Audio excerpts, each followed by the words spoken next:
Hi and welcome to another episode of Baranov TV, designed to demystify the world of accounts and tax and to help your business grow. I wanted to talk to you today about an article that I saw in the magazine that comes out from the ACCA, our governing body, and it talked about decision making and the fact that as professional people and business owners, we can make up to 30,000 decisions every day. Now they could be tiny things like whether I'm going to get out of bed or not, whether I'm going to have tea or coffee, or whether I'm going to keep that member of staff on, or whether it's time to part company.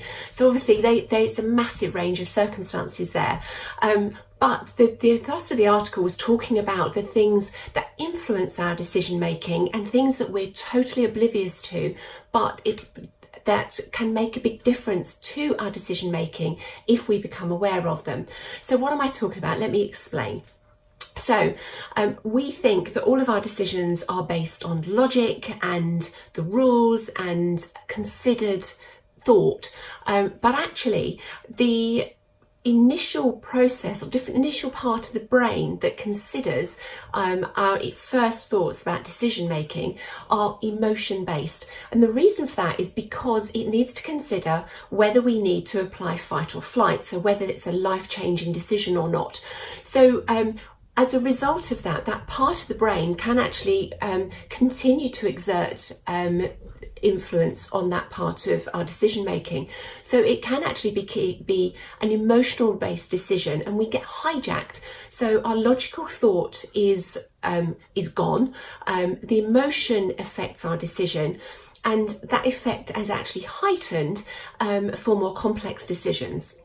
And we then worsen that effect because our brain goes through a natural process of post-rationalization, which means that we may make an emotional decision or emotionally influenced decision, but we then apply logic to it to rationalize it. So we say, well, actually, this and this and this applied, so that makes sense.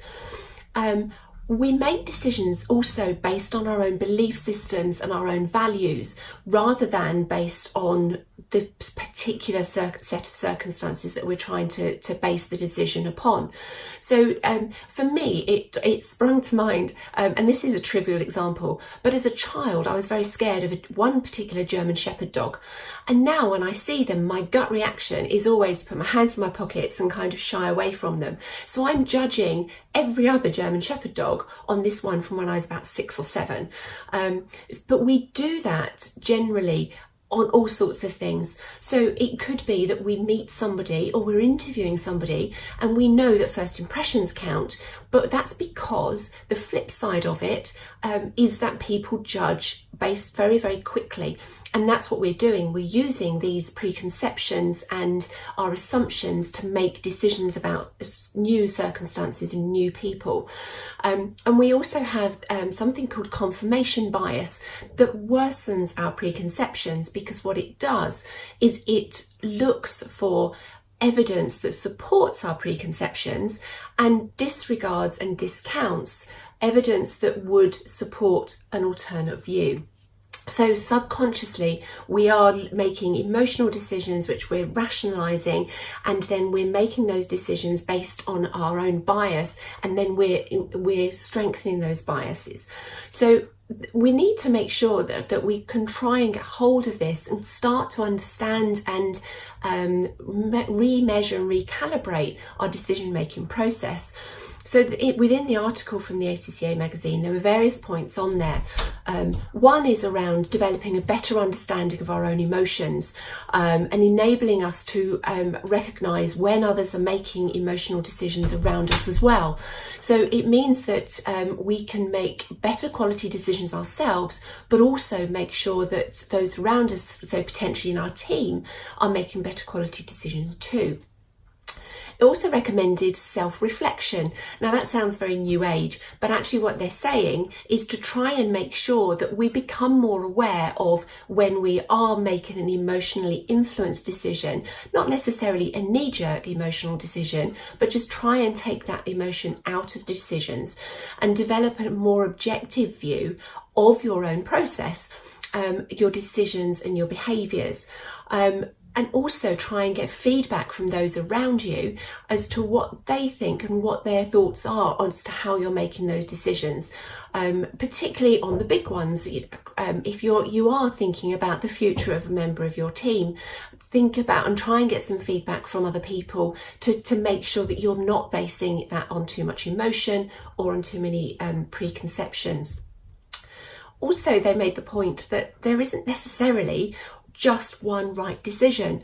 It could be that there's more than one decision that would work, and they made the point that when you bring people into the decision making process and it's around people, that can complicate matters a lot more. There may well be multiple options, and so to try and make sure that you consider all of those within the decision making process. And finally, their main point and main suggestion was to try and challenge your preconceptions and your values and beliefs. Now, we should all be trying to do that anyway, to try and broaden our horizons, but some of them are very, very ingrained. If you've been in a particular environment throughout your upbringing, or you've been in a very unaccepting environment, then you can tend to be much more closed to new experiences and new people, and have a lot more of those preconceptions that will influence your decisions. So that was a whistle-stop tour of an article that I thought was fascinating. As I say, we're all making up to 30,000 decisions every day, and some of them are really big. If we can help with being a sounding board for any of those decisions, then please do get in touch. That's one of the things we're here for. Otherwise, I'll see you all very soon.